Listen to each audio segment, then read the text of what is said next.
Do you want to know the true definition of success? One you can actually use to better your life? I sure did. I struggled with how to define success and what it meant to me until I heard the author and philosopher Nassim Taleb describe it. Suddenly, it all makes sense. Now, if you work for a living, listen up, because here's what I just learned. You're not working 40 hours a week.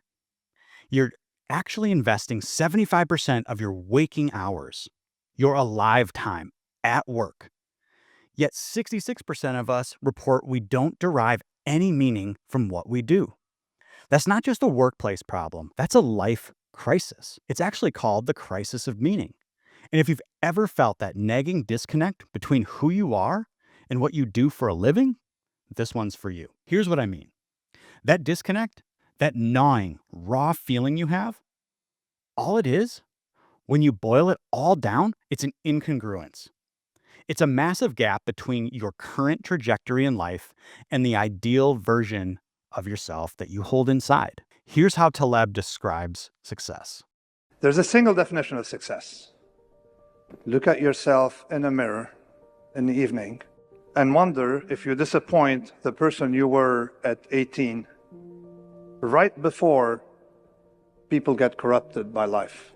Let him or her be the only judge. Not your reputation, not your wealth, not your standing in a community, not the decorations on your lapel. If you do not feel ashamed, then you are successful. All other definitions of success are modern constructions, fragile modern constructions. The ancient Greeks' definition of success was to have had a heroic death. But as we live in a less martial society, we can adapt our definition of success as having taken a heroic route for the benefits of the collective, as narrowly or broadly defined as you want, so long as it's someone else. A heroic journey for the benefit of someone else. Wow, that's powerful. Now, here's what Taleb doesn't tell you. We can this up, even this simple definition, we can screw up. That someone else part, that's really easy. Usually we do it for our kids. That's the first place we start, at least. We tell ourselves, I'm sacrificing for them. Putting in the hours, dealing with the headaches, bottling up our anxiety, our inner conflict, that identity and depression, we're masking all over it all. And we justify it by telling ourselves, I'm sacrificing for them. But this isn't being a hero. You're just a martyr. A martyr sacrifices themselves for another, sacrificing happiness, sacrificing relationships, sacrificing showing up fully now for those you love, sacrificing the light inside of what you could have been, sacrificing our life. Now, a hero does not sacrifice, but is willing to sacrifice for a noble cause. A hero risks comfort for purpose. A hero goes on a journey to fight for what is right and grows into the person that he was meant to be. There's a big difference. Being a martyr for your family leaves them with less of you. Being a hero for your family shows them how to live. And that's what you really want to leave them, isn't it? That lesson to live fully now and pursue their dreams, what they were meant to be. Now, if you've watched this far, your answer is likely yes, but how? And how is the wrong question. Because the successful people you see and admire, and I don't mean monetarily successful, I mean holistically successful, fulfilled people who have great relationships and are centered and derive meaning from their pursuits. They understand that success has a paradox. Only 20% of success comes from mechanics, the searching for how to do something.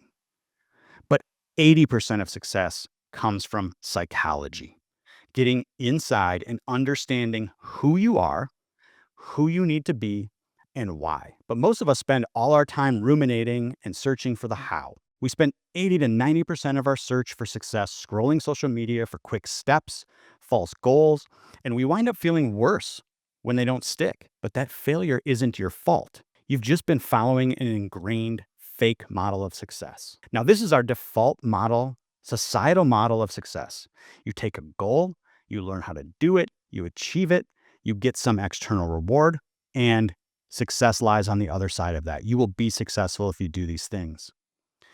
But this model tells us nothing, absolutely nothing, about whether we're selecting the right goals or if we're growing in the right ways. Those are two important parts of meaning. So if we're going to invest 75% of our lifetime working, because let's be honest, we're not just going to go lay on a beach and be happy. We need to figure out how to set the right goals for ourselves and grow in the right ways. That's the real hero's journey. And it all starts with that 80% psychology piece. So you need two things and two things only. First, you need an unbiased view of who you actually are today. Not the story you tell yourself, but an unbiased one. This is your advantage map. And two, you need a clear, articulated, and emotionally connected vision of who you want to be. That 18-year-old version of yourself with all those hopes and dreams.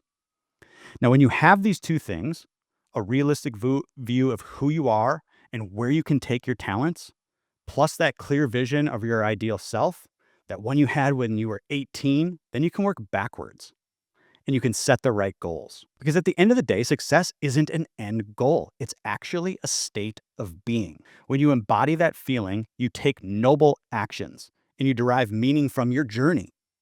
You know why it's important to you and what it means. Do you want to build an income stream where you're solving problems deeply meaningful to you, leveraging your greatest talents while helping someone else without consuming your life and ruining your relationships? Or do you want to continue to have your soul crushed by the pile of work that gets added to your desk by someone else? Do you want to demonstrate to your family that it's noble and worthy to pursue your dreams? Or do you want to stay small and timid so that they stay small and timid? Do you want to show them they can change, adapt, and deal with uncertainty that they are very likely to experience in the future? Or do you want to leave them victims of whichever way the wind blows? If you're feeling this, then who do you need to be right now, in this moment? This is the most important part of success. Who do you need to show up as? How do you need to reframe who you are today and what you're capable of in order to take the proper actions that align with your vision? You are capable of building the life you envision, but that one that's been pushed off, pushed to the side, not thought about because it's not reasonable, it's all about reframing. It's all about perspective shifts. And it has nothing to do with the how-to, the mechanical steps of building a business, getting promoted, executing a career pivot. The steps are simple to teach and learn, but can you get yourself to a place where you value the hero's journey and be worthy of the outcomes that you can't even logically envision? That's the real question and the real transformation. That's why inside my Freedom Accelerator Lab, I help professionals break corporate dependence and finally align who they are with how they work. We map your unique advantages, clarify your vision, and design high-odds income streams that actually fit your life. If you're ready to stop chasing someone else's definition of success and start building a career aligned with who you truly are, the link's below to book a free clarity call. Your one life is too valuable to spend it on someone else's dream. Because at the end of the day, success isn't about more hustle and more hacks. It's about alignment. And once you get that right, the rest becomes inevitable.